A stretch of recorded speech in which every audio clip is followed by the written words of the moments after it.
भारत ने हाल ही के waste Asia युद्ध और ऑपरेशन सिंदूर से बहुत बड़ी सीख ली है। इन दोनों इंसिडेंट ने दिखाया कि लड़ाई के समय हथियारों की अवेलेबिलिटी और उनकी ताकत कितनी जरूरी होती है। इस वजह से रक्षा मंत्रालय ने अब भारतीय वायुसेना को और मजबूत बनाने का फैसला किया। भारतीय वायुसेना ने 1000 किलोग्राम वजन वाले 600 पावरफुल एरियल बॉम्ब्स की खरीद की योजना बनाई। खास बात तो ये है कि सेना की जरूरतों को पूरा करने के लिए सरकार विदेशी कंपनीज के बजाय देश के ही हथियार निर्माता कंपनीज पर भरोसा जता रही है। ये पूरी परियोजना आत्मनिर्भर अभियान के तहत स्वदेशी डिफेंस प्रोडक्शन को बढ़ावा देने के लिए शुरू किया गया है। वायुसेना को जिस पावरफुल बॉम्ब की तलाश है वो ताकत के मामले में अमेरिका के पॉपुलर एरियल बॉम्ब MK-84 के इक्वल होगा। इसके लिए रक्षा मंत्रालय ने देश की कंपनी से EOI मांगी है।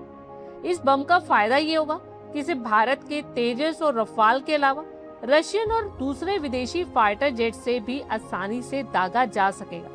आत्मनिर्भर भारत के तहत रक्षा मंत्रालय ने इन स्वदेशी बमों के निर्माण की मंजूरी दे दी है।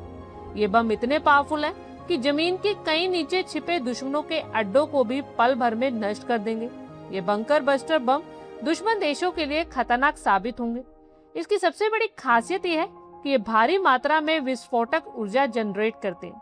धमाके के समय पैदा होने वाला प्रेशर बंकर्स और मजबूत ठिकानों को तबाह कर सकता है। इनका इस्तेमाल दुश्मन के एयरबेस, मिलिट्री बेस को पूरी तरह से नष्ट करने के लिए किया जाएगा। इस प्रोजेक्ट के तहत 600 ऐसे 1000 किलो के हवाई बम बनाए और खरीदे जाएंगे। इनके साथ टेल यूनिट यानी पूंछ वाला हिस्सा और दूसरे जरूरी इक्विपमेंट्स भी शामिल होंगे। ये पूरा प्रोजेक्ट बाय इंडियन कैटेगरी में चलेगा, यानी सब कुछ भारत में ही बनेगा। इससे इंडियन कंपनीज आगे बढ़ेंगी और देश की रक्षा व्यवस्था मजबूत होगी। अभी तक भारतीय वायुसेना ऐसे MK-84 क्लास के बम विदेशी कंपनी से ही खरीदती थी। अब स्वदेशी बम आने से वायुसेना को ज्यादा विश्वास होगा और लॉजिस्टिक भी इजी हो जाएगा। ये बम दुश्मन के बड़े ठिकानों, पुल, रनवे और गोडाउन्स को एक झटके में नष्ट कर सकते हैं। इस प्रोजेक्ट को 2 स्टेजेस में कंप्लीट किया जाएगा।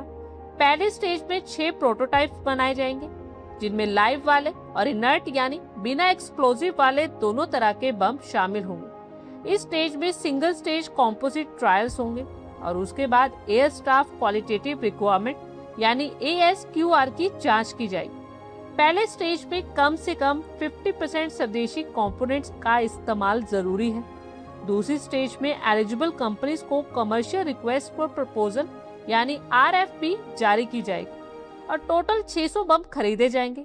ये खरीद बाय इंडियन IDDEM कैटेगरी में होगी, जो DAP 2020 के हिसाब से सबसे ज्यादा स्वदेशी वाला रास्ता है। पूरे प्रोजेक्ट को कंप्लीट होने में करीब 2.5 साल का टाइम लगेगा। EOI जारी होने से लेकर कॉन्ट्रैक्ट साइन होने तक ये समय लगेगा।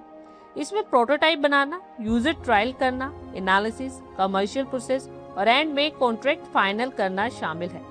भारतीय वायुसेना इस प्रोजेक्ट को तेजी से आगे बढ़ा रही है ताकि स्वदेशी विकास हो सके और आगे चलकर ह्यूज लेवल पर प्रोडक्शन किया जा सके।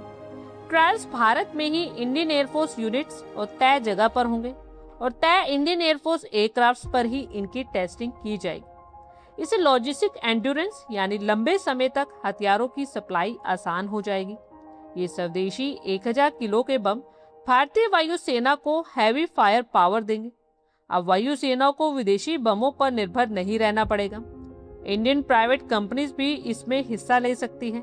साथ ही विदेशी सहयोग की भी परमिशन है, लेकिन कंडीशन ये है कि डिजाइन और मैन्युफैक्चरिंग ज्यादातर भारत में ही हो। कंपनीज को फाइनेंशियल और टेक्निकल दोनों तरह से एनालिसिस किया जाएगा।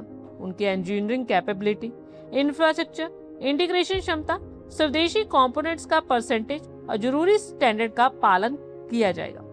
भारत वर्तमान में इस कैटेगरी के भारी बमों के लिए विदेशी बाजार पर निर्भर है और इस प्रोजेक्ट की सफलता न सिर्फ विदेशी मुद्रा बचाएगी बल्कि युद्ध जैसी सिचुएशंस में भारत को किसी दूसरे देश पर निर्भर नहीं रहना पड़ेगा और भारत एक ग्लोबल डिफेंस हब बनने की दिशा में तेजी से आगे बढ़ेगा।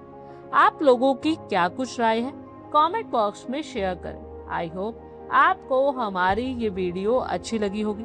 और आगे भी इसी तरह के अपडेट्स के लिए हमारे चैनल को जरूर सब्सक्राइब करें। धन्यवाद।